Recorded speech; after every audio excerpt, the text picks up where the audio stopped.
Fala galera, tudo bem? Mais um vídeo histórico aqui dando sequência a essa série e a série dentro da série dos jogos históricos aqui no canal. Afinal, tenho postado sempre nesse período aí de quarentena, sempre às 4 da tarde tem um vídeo novo de uma análise de um jogo histórico e nessa sequência aqui, os jogos do Brasil na Copa de 82, para chegar no jogo mais aguardado, certamente mais pedido por todo mundo, que é o Brasil e Itália de 82. Então, já postamos aí antes a estreia contra a União Soviética, uma virada num jogo difícil, bastante complicado. A goleada sobre a Escócia, mas que também foi num jogo complicado de virada, que o Brasil acaba tendo alguma tranquilidade apenas no segundo tempo, mas longe de ter sido um jogo fácil.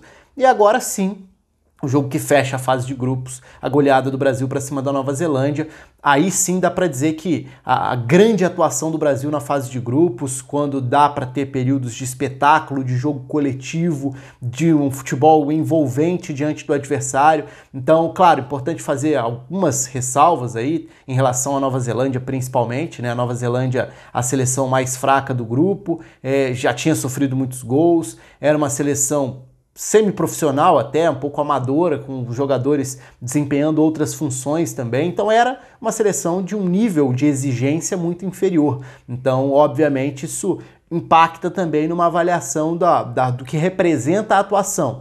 Ao mesmo tempo, você quando enfrenta uma seleção, um adversário, seja clube, seleção, mas quando você enfrenta um adversário inferior, você pode jogar bem ou jogar mal, você pode se impor de diferentes formas, né? Você pode ganhar pela qualidade individual resolvendo um lance ou outro, ou você pode ganhar jogando mal, se arrastando, ou você pode ganhar funcionando a engrenagem coletivamente. E acho que esse é o caso do Brasil nesse jogo, com alguns aspectos que já vinham de jogos anteriores, mas com alguns ajustes que acabaram funcionando muito bem também, especificamente diante da Nova Zelândia. Então, olhando para o campo, né, o Brasil mantinha a escalação do jogo da segunda rodada, né, já que na primeira o Dirceu tinha sido meia pela direita, na segunda o Toninho Cerezo volta para o time e vira o titular novamente nesse centro do campo, né, pela primeira vez na Copa, mas de volta ao time, e com isso o Zico é deslocado para fazer o lado direito, e diante da Nova Zelândia, o lado direito deixou de ter alguém mais fixo. O que funcionou muito bem foi a movimentação, e acho que essa é a palavra-chave da vitória do Brasil diante da Nova Zelândia, movimentação.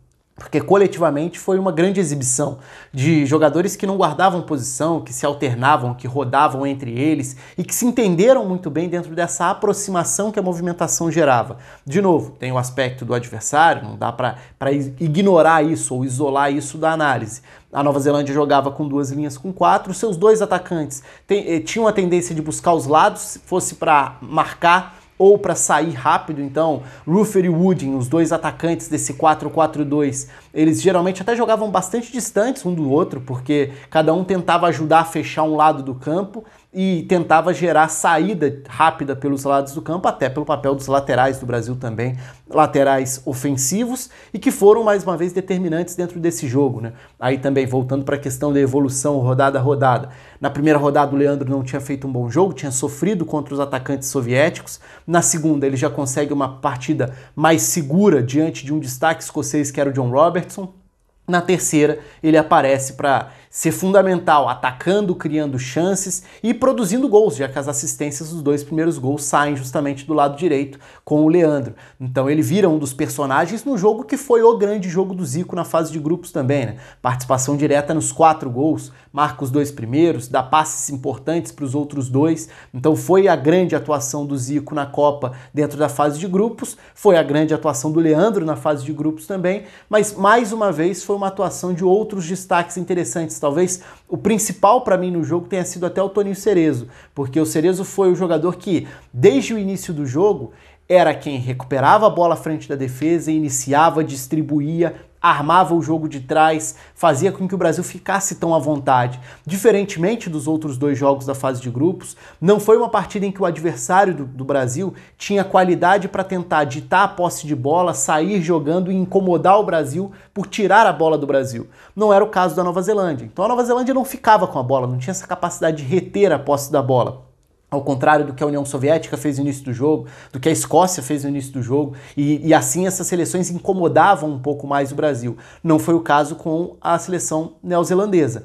a Nova Zelândia se livrava da bola, tentava se segurar ali da forma que dava. Teve um ou outro avanço pela esquerda, com o Cresswell, com o Sumner também tentando dar suporte aos atacantes, mas foram lances muito raros, né? O Waldir Pérez não chegou a ser ameaçado para valer, e a sensação desde o início foi de que, com naturalidade, os gols do Brasil sairiam. O Brasil construiria a vitória, era só uma questão de tempo, porque o domínio estava claro desde cedo. A questão ali seria: qual seria o ritmo que o Brasil colocaria no jogo, qual seria o volume ofensivo que o Brasil teria no jogo também. Então eu citei o papel do Cerezo porque ele inicia a partida sendo esse termômetro da saída de bola, da distribuição, e ele fez uma grande partida. Não só nessa faixa central, mas sendo mais um que se deslocava para o lado direito. E se nos primeiros jogos eu destaquei bastante o papel do Éder, né, como ponta pela esquerda, que era uma alternativa, uma válvula de escape. No primeiro jogo, o Júnior teve um peso muito grande, se lançando pela esquerda para centralizar e virar um armador a mais, função que ele volta a fazer na partida contra a Nova Zelândia. Contra a Escócia já não tinha funcionado tão bem, mas o Júnior volta a ser esse meia a mais, esse jogador a mais do Brasil na faixa central. Só que dessa vez, não é o lado esquerdo com o Éder que vira a alternativa o tempo inteiro para o Brasil. Pelo contrário, é o lado direito que produz mais chances, que cria situações e que gera os próprios gols. Então aí tem uma mudança relevante. Se no jogo contra a Escócia o Zico ficou mais preso pelo lado direito, principalmente no primeiro tempo daquele jogo, não tinha funcionado tão bem, no segundo tempo ele já tinha participado um pouco mais por dentro. E é o que acontece nessa partida. O Zico inicia pelo lado direito, mas cada vez mais ele vai centralizar para jogar próximo do Serginho, então já numa área muito mais de definição de jogadas, mas não só isso, recuando também, então saindo da meia direita para receber próximo do Cerezo, do Falcão, e virar um meia a mais, um armador a mais para o jogo, participando mais do jogo, com a qualidade que tinha. E quem compensava isso para ocupar o lado direito acabou sendo o Sócrates. Então o Sócrates passa a, aos poucos, sair da faixa central, cair pelo lado direito, mas não para ficar espetado ali como um ponta, e sim para dar opção. E essa opção poderia ser inclusive abrindo o corredor para as ultrapassagens do Leandro. Então essa movimentação foi muito frequente. Ora é o Leandro chegando ao fundo, ora é o Sócrates aparecendo pela meia direita. No início do jogo era o Zico, mas o Zico quase sempre vai aparecer por dentro. O Cerezo, em alguns momentos, é quem faz a ultrapassagem pela direita. E até mesmo no terceiro gol, no gol do Falcão, o Falcão se projeta também pelo lado direito, porque em alguns momentos ele trocava de lado com o Cerezo nessa composição ali dos volantes, se é que a gente pode chamar dessa forma. Então a movimentação foi chave para o Brasil e foi chave para o lado direito do Brasil funcionar muito melhor do que nas partidas anteriores. Então os gols nascem por ali, e os gols, como eu disse, pareciam uma questão de tempo, porque o Brasil ocupava o campo de ataque, trocava passes com qualidade, dominava completamente a Nova Zelândia. O Leandro se mandando pela direita encontra o Zico. O Zico dentro da área faz os dois primeiros gols, né, de formas diferentes. O primeiro é o Leandro com tempo para olhar para a área, fazer o cruzamento para a bela finalização do Zico. O segundo já é na aceleração para o espaço vazio do lado direito, e aí com Sócrates, com o Leandro, e o cruzamento rasteiro para o Zico bater rasteiro no canto e fazer 2-0. Então são gols que saem até no espaço curto de tempo, mas explorando a mesma faixa do campo. Se nos jogos anteriores o Brasil tinha tido uma certa dificuldade para aproveitar o lado direito do campo, sem subaproveitar jogadores da faixa central, já que era um meio-campo recheado de qualidade do Brasil, dessa vez não foi um problema, pelo contrário, foi uma solução, porque dentro dessa dinâmica de rodar posições, o Brasil conseguiu ocupar todas elas com tranquilidade, sem se preocupar também com a questão defensiva, porque não existia uma ameaça para o momento em que o Brasil perdia a bola. O próprio Júnior no jogo aparece inúmeras vezes na meia direita, então ele não só sai da lateral esquerda para armar o jogo como um meia por dentro, como aparece na meia direita, na ponta direita. Então a liberdade que os jogadores acabam ganhando é uma liberdade muito maior, também por conta dessa facilidade que o jogo gerava. E a partir do momento em que o Brasil tem o placar construído também, com o 2-0, essa liberdade passa a ser maior ainda, para trocar posições, para não guardar a posição. Então tem momento em que o Leandro vai aparecer na esquerda, o Júnior vai aparecer na direita. É difícil até tentar traduzir isso para um campo, né, para um campinho estático ali de uma formação. E por isso até a quantidade de setas também, porque vira um jogo de muito deslocamento.